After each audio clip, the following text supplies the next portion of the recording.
Hello children, welcome to Jairam High Secondary School online classes. This is a video from Class 8 Biology Unit 6 Microorganisms. I hope you all have viewed the previous 4 parts of this lesson, and in the previous 4 parts we have discussed about the various classes of microorganisms and also their shape, structure and their mode of reproduction and nutrition of different groups of microorganisms. Also, we have discussed about the beneficial effects of microorganisms, such as the applications of microorganisms in the field of agriculture, in the field of medicine and in the field of industry, and also in our day-to-day life. And we also discussed about the harmful effect of microorganisms, which is nothing but the disease causing ability of the microorganisms in plants, animals and also in human beings. And in the previous video we have seen about the microbes in food process, and in this video we'll continue with the topic microbes in food processes. So food preservation. Before getting into the topic food preservation, we need to know what is the need to preserve the food items. Know very well, the food which is prepared today becomes a waste tomorrow. How the food is getting spoiled, how there is a change in color, texture and order of the food which has been prepared the day before is getting spoiled. That is due to the presence of microorganisms. We know very well microorganisms are present everywhere. It is present on the soil, it is present in water, it is present in air and over the surface of all the food items also. So since microorganisms, which especially fungus, which is present on the food items, they produce a substance such as enzymes or any type of toxins which is responsible for the change of color, texture and odor of the food substance. So thus the food is getting spoiled. So we are telling the food has been spoiled. This is called food spoilage. So in order to prevent the food spoilage and to increase the shelf life of the food, we are using some preservative techniques, and these preservative techniques are especially meant to increase the shelf life of the food and also to preserve the food for a longer time. Okay, so in the traditional methods we have discussed about the fermentation and boiling method, and though in this slide I have not mentioned about the process of sun drying, it is also an important method of food preservation techniques.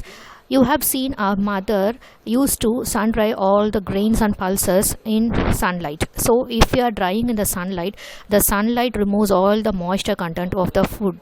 So thus it does not allow any of the microorganisms to thrive over it. Microorganisms need very much moisture content for its growth. Since sun drying kills all the microorganisms, thus the food can be preserved for a long time. So sun drying is also a very effective method of food preservation method. And now we are going to see about fermentation. Fermentation is nothing but simply we can see the example of a batter, idli batter, which is prepared our mother in our home. So our mother used to prepare idli batter the day before, and immediately she won't prepare the dosa or idli, isn't it? So she will be keeping the idli dosa batter for overnight so that the fermentation process to takes place. So that is due to the yeast called Saccharomyces cerevisiae. It's a kind of unicellular fungus yeast. The fermentation process occurs, and you might be heard about the fermentation process of yeast in the preparation of bread and also in the production of wine and alcohol. There the starch and the sugars are directly converted into alcohol with the evolution of carbon dioxide. The evolution of carbon dioxide makes the food substance soft and fluffy. The same technique is used in the preparation of bread and cheese is used in the formation of idli batter also. Thus the fermentation process actually makes the idli batter the next day to make idlis or dosas very softer. Even this yeast can be used in the preparation of chapati also.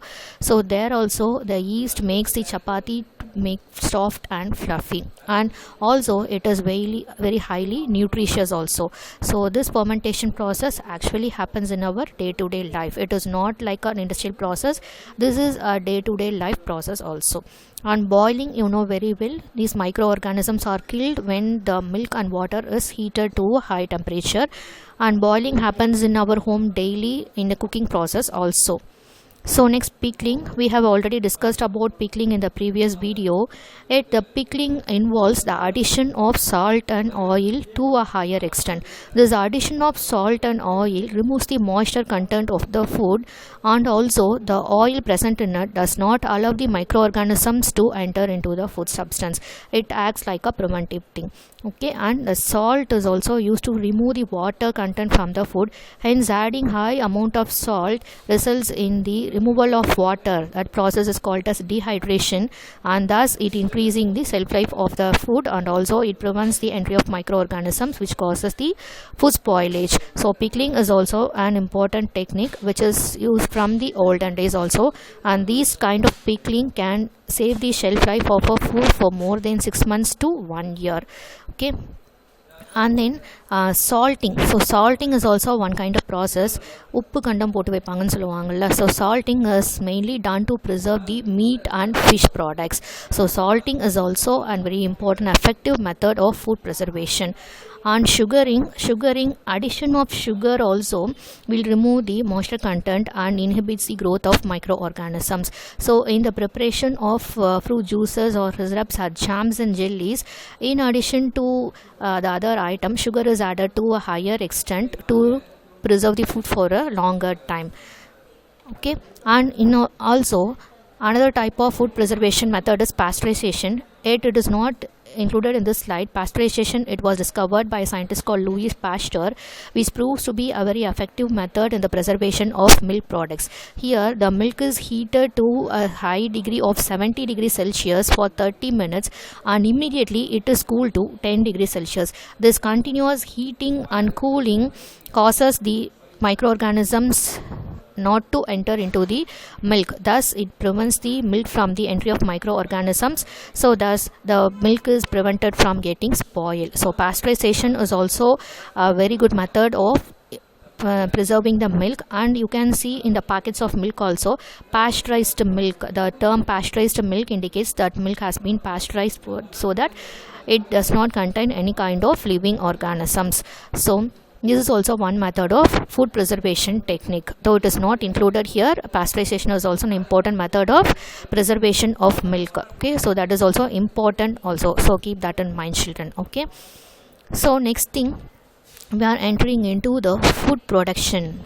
So this is also on beneficial effects of microorganisms. The term probiotic, it may be new to you, but these probiotic organisms, so biotic means living organisms that are normally present in our human body. You know very well, so many kinds of living organisms are present inside our human body itself. Yet these microorganisms do not cause any kind of diseases. It proves to be very beneficial to our human body. From the researchers, it has been found that more than 1,000 strains of microorganisms are living inside in our body, and these microorganisms do not cause any kind of harmful to the human beings. These microorganisms in turn helps the human body to prevent them from other kind of microorganisms. So thus it proves to be boost up the immune system also. And you know very well, E. coli is a kind of bacteria which is living in the intestine of human body, which is helpful for the synthesis of vitamin K and vitamin B initially in our body. And these kind of microorganisms which are living in our gut means our digestive system, which includes our small intestine and the stomach. Okay, so this gastrointestinal microorganisms, which we called it as the gut microorganisms, these are helpful for the absorption of nutrients. So when we read about the digestive system, there is a small projections called villi which is present in the small intestine, which is mainly meant for the absorption of nutrients once after the food is being digested. Okay, these kind of microorganisms which were living in the small intestine, these are helpful for the absorption of nutrients through the villi and increasing the nutrients in our body also. So these kind of microorganisms are called as probiotics. So These kind of microorganisms are in a mutual relationship with our human body. So what do you mean by mutual relationship? It is in a symbiotic relationship with our human body. In other words, we can say it as symbiosis. So symbiosis is a process where the both organisms are getting benefited. Here our human body is also getting benefited from the microorganisms, and the microorganisms is getting all the nutrients from our human body, though it is not causing any harm to the human body. So this kind of mutual relationship exhibit between the living organisms inside our body and our humans. So these kind of microorganisms are called as probiotics. And the best example of a probiotic is we are eating curd. The curd is very rich in nutrition and it's very highly rich in protein also, we know very well. But do you know what is the content of a curd? The content of the curd contains lactobacillus bacilli. You know that is a lactic acid bacteria that which is responsible for the turning of milk into curd. So the milk we are eating in contains lactobacillus bacteria only. Okay, so these lactobacillus bacteria is highly protein rich and it is nutritious to our body also. So these kind of food supplements which we are eating in the form of microorganisms itself, which prove to be very beneficial to our human body, is called as probiotics. So probiotics, they are nothing but live food supplements in yogurt and other milk products, especially in the curd. We are eating lactobacillus bacilli. In addition to that, we are having Lactobacillus acidophilus and Bifidobacterium bifidum. These two bacteria are helpful for increasing our nutrition effect. Okay, so these kind of probiotic food nowadays they are given in the form of a tablets, but instead of eating it in the form of a tablet, we can include it in our diet also. What this diet rich foods which are fiber rich foods such as pulses, grams and green leafy vegetables which are rich in fibers. So these food substances, the nutrients can be easily absorbed by the microorganisms. So we can eat diet rich food instead of having it as in the form of a tablet. So this probiotic or nothing but these are live food supplements like Lactobacillus acidophilus and Bifidobacterium and Bifidium. So what are the benefits of this probiotic food? These kind of probiotic organisms which are living in our gastrointestinal tract, they decrease the risk of colon cancer. So now you know very well, colon is a part of digestive tract. It is a part of large intestine. So these kind of microorganism decreases the risk of colon cancer, and also it decreases cholesterol absorption. Then it prevents certain diarrheal diseases, and you know very well, E. coli, Escherichia coli is a kind of bacteria which is living in the human intestine. When its content is getting higher, it causes diarrhea. So these kind of microorganisms, when it is present in a normal amount, this prevent diarrheal diseases. And also in addition to all these benefits, it increases the immunity of human beings.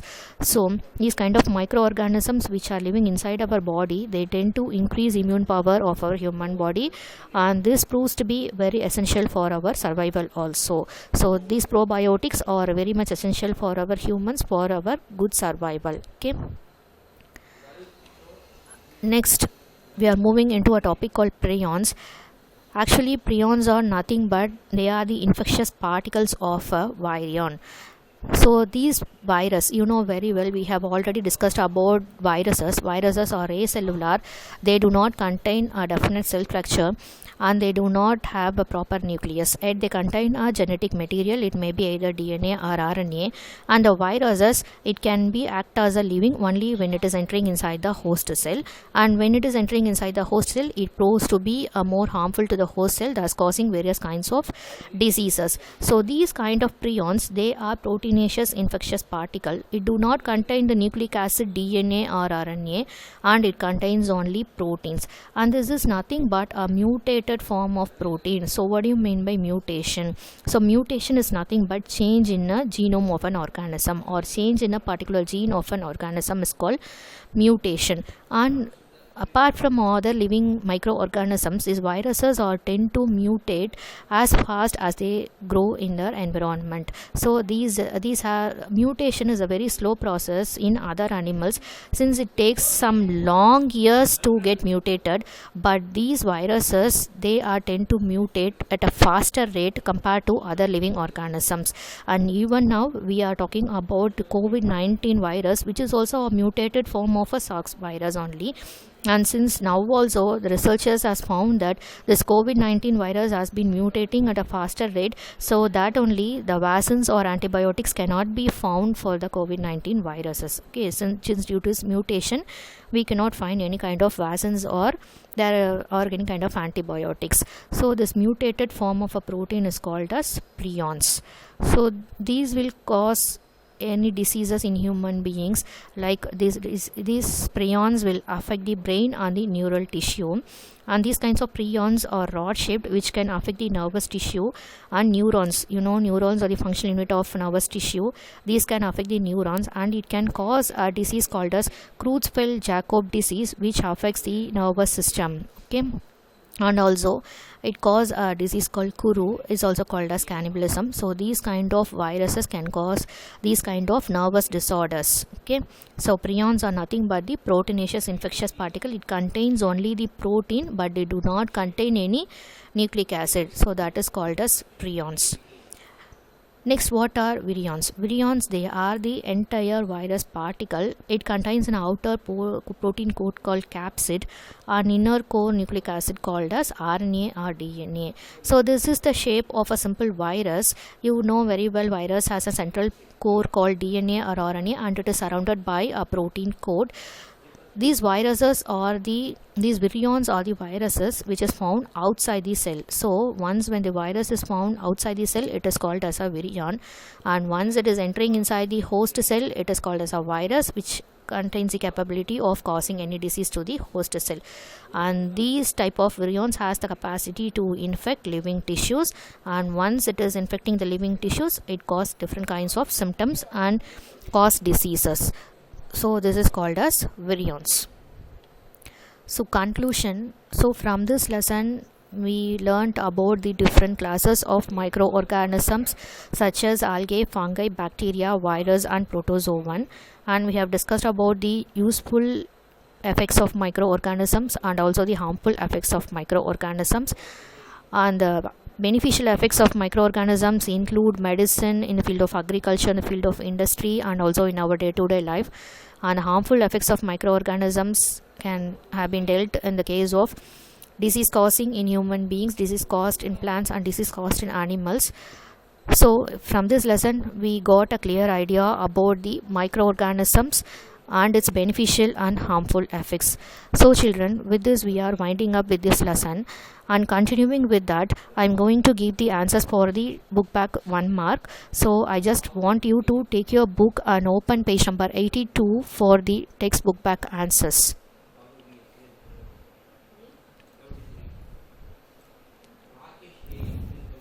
So here comes textbook back exercises.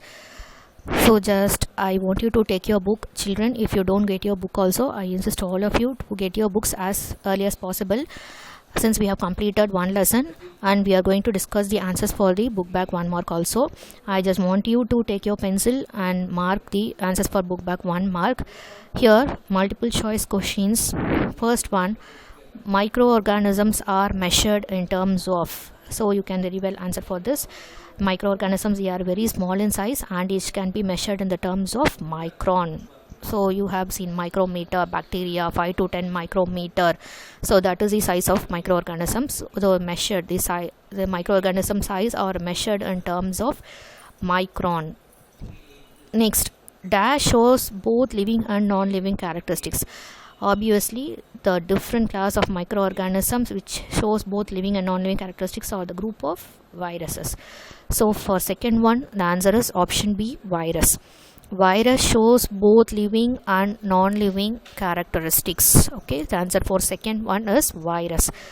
Third one, Dash is a prokaryotic microorganisms. So what do you mean by prokaryotic? Pro means false, karyon means nucleus.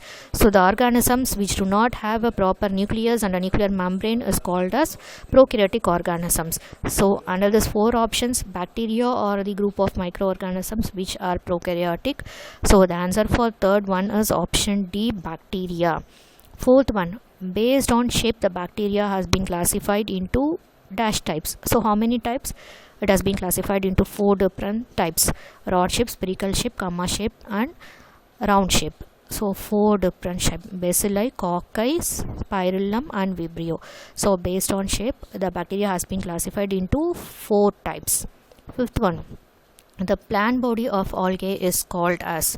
So the plant body of algae is called as thallus. So the option is B, the plant body of algae is called as thallus. So once again I will say the answer for MCQs. Microorganisms are measured in option C, micron. Dash shows both living and non-living characteristics. Option B, virus. Dash is a prokaryotic microorganism. Option D, bacteria. Based on shape the bacteria are classified into option C, 4. The plant body of algae is called as option B, thallus. Next we will move on to fill in the blanks. Dash is prepared from a mold called penicillium. So from Penicillium chrysogenum we are preparing an antibiotic called penicillin, which was first discovered by Sir Alexander Fleming. Okay, so penicillin, you can try the spelling. If you have any doubt in the spelling, please turn over the pages and look into your lesson for correct spelling. Don't write the wrong spelling. Okay, so the answer for first fill in the blanks is penicillin. Penicillin. Penicillin. Penicillin.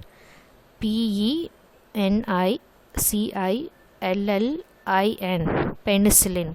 Second one, dash all the infectious protein particles. The answer is prions. Prions. Prions. Prions. Prions. So prions are the infectious protein particles. Third one, the infect virus particle found outside the cell is called as virion. Virion. Virion.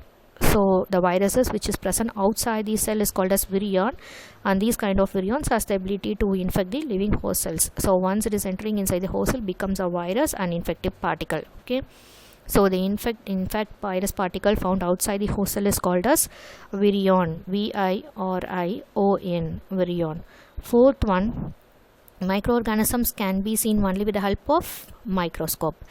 Microscope, the spelling for microscope, MICROSCOPE, microscope.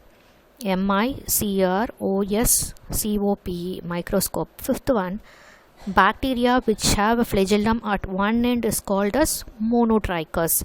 You can search the answer from the classification of bacteria based on flagellum. So bacteria which have flagellum at one end is classified as monotrichous. Monotrichous, monotrichous. So once again we'll repeat the answer for fill in the blanks. Penicillin is prepared from a mold called penicillium. Penicillin. Dash all the infectious protein particles. Prions. Prions. Prions. Third, the infect virus particle found outside the host cell is called as virion. Virion. Virion. Fourth, microorganisms can be seen only with the help of microscope. MICROSCOPE, microscope. Fifth one, bacteria which have a flagellum at one end is classified as monotrichous. MONOTRICHOUS, monotrichous. Next we'll move on to match the following.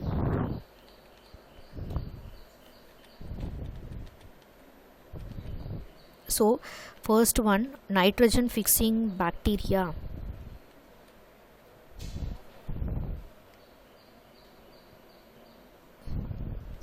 It has been continued here also, so you can just mark the right answer.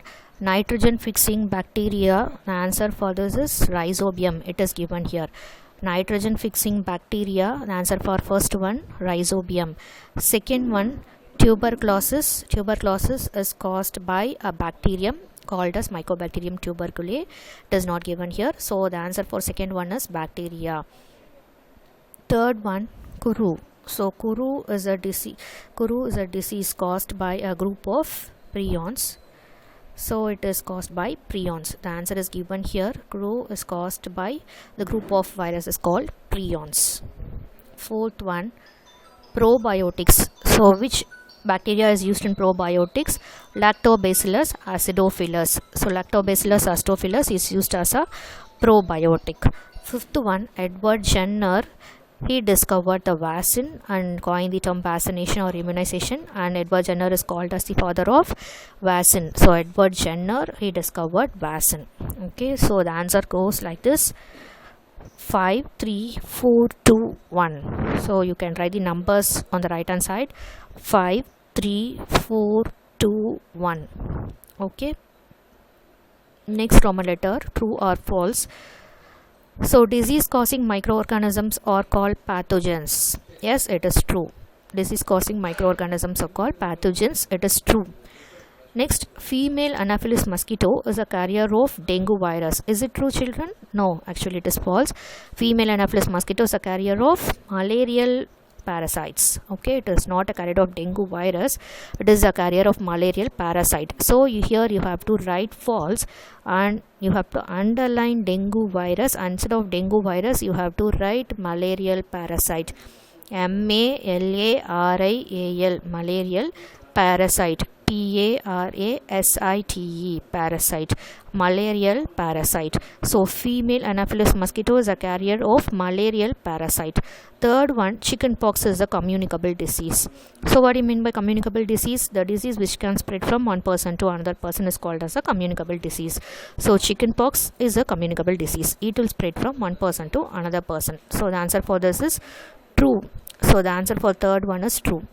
Fourth one, citrus canker is transmitted by insects.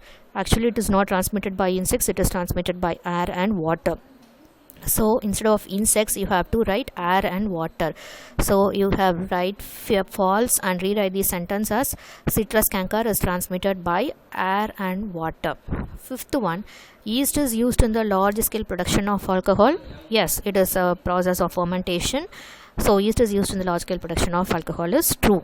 So the answer for first one is true and the answer for second one is false, and female Anopheles mosquito is a carrier of malarial parasite, and third, chickenpox is a communicable disease, true, and fourth one, citrus canker is transmitted by insects, false. So citrus canker is transmitted by air and water.